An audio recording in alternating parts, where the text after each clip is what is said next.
She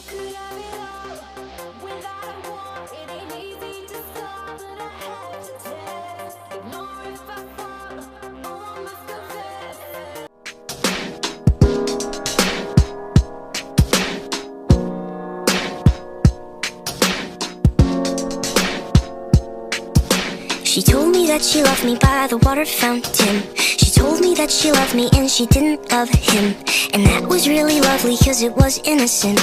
But now she's got a cup with something else in it.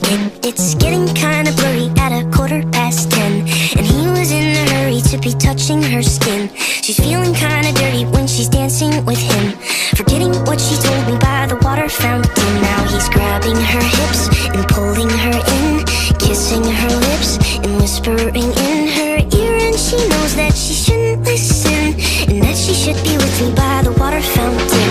She couldn't be at home in the nighttime because it made her feel alone. But at that time she was too young. I was too young.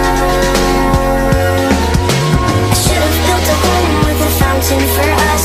The moment that she told me that she was in love, too young. I was too young. Too young.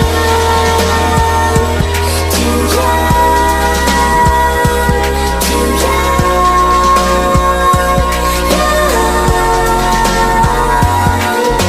And if she ever goes back to the water fountain, the handle will be broken and the rust set in. But my hand, it will be open and I'll try to fix it. My heart, it will be open and I'll try to give it. Now I'm grabbing her hips and pulling her in, kissing her lips and whispering in her ear. And I know that it's only a wish, and that we're not standing by the water fountain.